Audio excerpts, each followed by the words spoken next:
देखो मित्र, आज आपको सबसे पहले दिखाएंगे मीम का रिक्रिएशन। देखो राहुल गांधी जो है वो अपने कमजोरी को अब ताकत बनाने का कोशिश कर रहे हैं। आपने ये वायरल फेमस मीम जो है वो जरूर से देखा होगा राहुल गांधी का।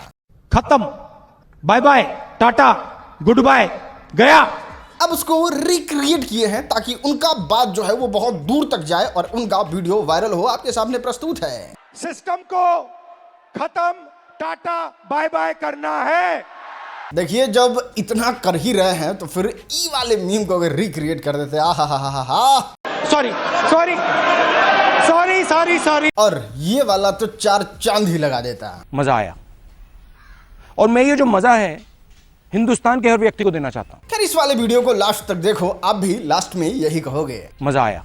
हाँ, तो आइए अब बात करते हैं शुभांकर मिश्रा वर्सेस रोशन आनंद सर के बारे में। भाई, रोशन आनंद सर को पता ना क्या दिक्कत है, हर दिन उसी मैटर को खींच खींच के लमराने का भरपूर प्रयास कर रहे हैं। आपने देखा होगा, शुभांकर मिश्रा ने पॉडकास्ट के लिए बुलाया था रोशन आनंद सर को, अच्छे से बुला के लंबा संबा पॉडकास्ट किया, जितना बात बोलना था कि बोलिए ये कह दिया गया शुभांकर मिश्रा को, आके बोले भी, सारा देश ने उनका बात सुना भी। अब एक पक्ष और थे खान सर, उनको बुला के उनका सारा बात रख दिया गया। तब अब व्याकुल हो रहे हैं कि एक बार और हमको बुलाइए, एक बार हम बात करना चाहते हैं। इधर विपिन मुखिया पगला रहे हैं कि हमको बुलाइए, हम देना चाहते हैं पॉडकास्ट। भाई, अब वो कितना पॉडकास्ट देखी कंट्रोवर्सी पे, तो शुभांकर मिश्रा नहीं ले रहे हैं, तो इससे नाराज हो गए भाई रोशन आनंद सर और शुभांकर मिश्रा को ही रेल दिए। शुभंकर मिश्रा को शर्म नहीं आता है, वो पॉडकास्ट को हटा देना चाहिए। शुभंकर मिश्रा को पूरा का पूरा झूठ पॉडकास्ट है वो, समझे, शर्म एकदम पी गया है। और हम टाइम मांगे तो हमको समय नहीं दिया है। हाँ, तो आइए अब बात करते हैं कांवरियों के बारे में। देखो, कुछ ऐसा नियम कानून आना चाहिए जिसमें चिन्हित करना चाहिए कि कौन एक्चुअल में पूजा पाठ करने जा रहे हैं और कौन उपद्रव करने जा रहे हैं। रेलवे को ही समझ लेते हैं कि अब तो कांवरिया बन गए, हम जल चढ़ाने जा रहे हैं, तो सब विधि व्यवस्था को तहस नहस करके जो एक्चुअल में लोग यात्रा कर रहे हैं उनको तबाह परेशान कर दे। बताइए, लोग 500, 1000, 2,000 का टिकट कटा के अपना सीट रिजर्व करवाता है महीनों दिन पहले, लेकिन ऐसे ऐसे आदमी ट्रेन में घुस के पूरा एक्सपीरियंस तो खराब करते हैं, माहौल भी गंदा कर देते हैं, और टीटी पकड़ता है तो वीडियो बनाने लगते हैं। भाई, तुम्हारा गलती है, तुमको रिजर्वेशन करवा के जाना चाहिए, तो अपने गाड़ी से जाओ। टिकट लेके आ जाओ। 500 रुपये जुर्माना प्लस किराया स्लीपर में चढ़ने का। कहाँ से दिखाओ, लेटर दिखाओ, लेटर दिखाओ ना योगी सरकार ने किया। देखो, इनका सिंगल पॉइंट एजेंडा है, कहीं भीड़ हो गया तो उस जगह पे कब्जा हमारा। अरे नहीं रे पगले, वो रिजर्वेशन है, महीना दिन पहले से करवा के इंतजार कर रहा है। खाली कीजिए तो आप लोग, सीट नहीं है, सीट आप लोगों का बोलबम वाला है सब। चलिए खाली कीजिए, चलिए खाली कीजिए। जब सीट नहीं है, बोलबम जाना चाहे कहीं जाना है आपको, चलिए आप दूसरे की सीट में नहीं बैठ के जा सकते हैं। श्रद्धा अपनी जगह है और लोगों का सीट अपनी जगह है। रेल ने आपको स्पेशल ट्रेन बहुत चला दी। चलिए निकलिए। कहाँ जाना आप लोगों को?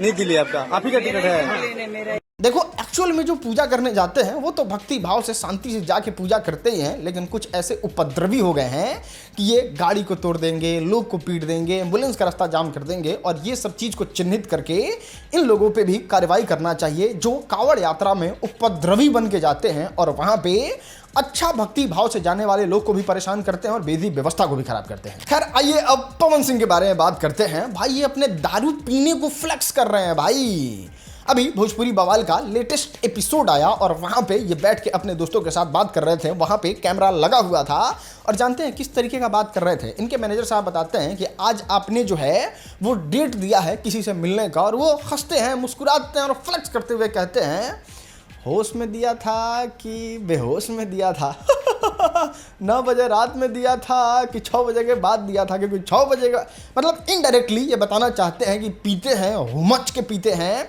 और इसलिए अगर 6 बजे के बाद हमसे बात हो रहा है तो मतलब ये कोई बात नहीं हो रहा है। मतलब क्या ही कहा जाए यार, आप भक्ति गाना गाते हैं, सावन में इतना अच्छा गाने का आपका प्रस्तुति है। देखो, आपने नोटिस किया होगा पवन सिंह का अब आवाज़ उस तरीके का नहीं है जिस तरीके से लोग पहले सुनते थे। अभी गाना आ रहा है, आप नोटिस कर ही रहे होंगे, और इसके पीछे का कारण यही है कि ई अपने जीवन का अनुशासन जो है वो पूरी तरीके से ख़त्म कर दिया है, जिससे वो जो सरस्वती बैठी हुई थी ना गले पे, जो वो मिठास प्रस्तुत कर रहा था, वो शायद नाराज होकर चली गई है। बताइए, उसी गले से मैं इस देश का हनुमान हूं, उसी से इंटरनेट पे आके गाली दे रहे हैं, उसी से ड्राइवर को गाली दे रहे हैं, दारू पी रहे हैं, सावन में मुर्गा पकाता हुआ वीडियो इंटरनेट पे अपलोड करवा रहे हैं, कभी खाया हुआ मतलब नहीं है, चंदन टीका लगा के, तो फिर सरस्वती कैसे रहेगी भाई, जेन्युइन सा बात है। हाँ, तो आइए अब हम आपको दिखाते हैं कंट्रोवर्सी का द एंड। और अब समझ में काजल लखवानी को आ गया कि खेसारी लाल यादव जब उनका कंट्रोवर्सी नहीं हुआ था तो वो कितने इंपॉर्टेंट हिस्सा थे, कितने इंपॉर्टेंट सपोर्ट थे काजल राघवानी के लिए। अभी भोजपुरी बवाल शो में इनको बहुत ज़्यादा डिमोरलाइज किया जा रहा है, सारे लोग ग्रुप बना के काजल राघवानी को डिस्टर्ब कर रहे हैं जिस तरीके से खेसारी लाल यादव को किया जाता था। और इन सारी चीज़ों को देख के फ्रस्ट्रेट परेशान होकर सोशल मीडिया पे 3-4 फोटो अपलोड करती हैं जिसमें खेसारी लाल यादव का गाना लगाती है। और जानते हैं कैप्शन क्या लिखती हैं? मैं कर्जदार रहूंगी उस शख्स की जिसने मुझे मेरी ही नज़रों में कीमती बना दिया।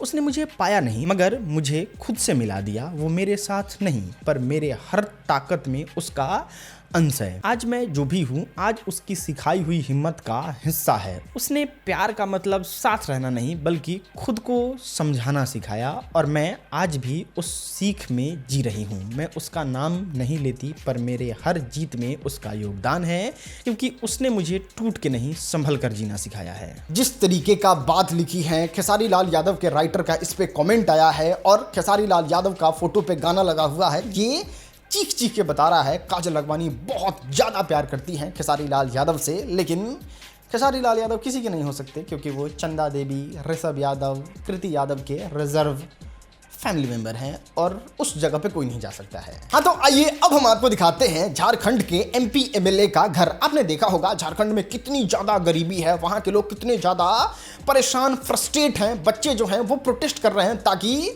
अच्छे से एग्जाम कंडक्ट कराया जाए और वो इतना पढ़ने के बाद, नंबर लाने के बाद उनको अच्छा से नौकरी मिल जाए। मतलब गरीबी का आलम बहुत ज़्यादा है झारखंड में और उसी झारखंड का ये एमएलए एमपी का घर है। पहले तो लोगों को भरोसा नहीं हो रहा था कि ये झारखंड के एमपी एमएलए का घर है। लोग कह रहे थे एआई है, लेकिन जब इंटरनेट पे बहुत डीप रिसर्च किया गया तब पता चला आप भ्रम में जी रहे हैं। ये एक्चुअल में एमपी एमएलए का घर बन के रेडी हो चुका है और इस पॉश इलाके में ये विदेश जैसा दिखने वाले जगह में आज एमपी एमएलए रहते हैं जो झारखंड का भविष्य तय करने के लिए झारखंड के लोगों के द्वारा चुन के भेजे गए हैं। खैर, ये है नेता घर, ये है जनता घर। Here is equality. आइए अब ज्योति सिंह के बारे में बात करते हैं। इन्होंने जोर का झटका बहुत जोर से दिया है और आगाज कर दिया है पवन सिंह को लेके। देखो, इतनी आसानी से आपको छोड़ने वाली तो नहीं हूं। आपको बता दें, पटना में आईबीएफ का प्रमोशन करने गई थी और वहां पे जाके लोगों को जागरूक कर रही थी कि अगर किसी को आल औलाद नहीं हो रहा है तो वो आके यहाँ पे दवाई ले सकते हैं, आके अपना इलाज करवा सकते हैं और अपनी संतान की उत्पत्ति कर सकते हैं। वहाँ पे जब मीडिया वाले इंटरव्यू लेते हैं तो साफ तौर पे ज्योति सिंह का ये अल्टीमेटम कहिए, ये चेतावनी कहिए या फिर ये नॉर्मल सा स्टेटमेंट कहिए जिसमें वो क्लियर कहती हैं कि आने वाले समय में मैं भी यहाँ से अपने लिए एक बच्चा लेना चाहूँगी जिसके लिए ना किसी मेल का ज़रूरत पड़ता है, ना एक्चुअल बाप का ज़रूरत पड़ता है, किसी का ज़रूरत नहीं पड़ता है। अकेले सिंगर मदर जो है वो यहाँ से अपने बच्चे को जन्म दे सकती है। अब अगर तो ऐसा होता है तो फिर ये सवाल उठेगा कि ये फिर औलाद किसका होगा? पवन सिंह का होगा, पवन सिंह के सारे ज़मीन उमीन में हिस्सेदारी होगा या फिर ये ज्योति सिंह का पर्सनल रहेगा? खैर, अगर कोर्ट के स्टेटमेंट को देखा जाए जिससे नियम बनता है वो तो ये कहता है कि अगर कोई पति पत्नी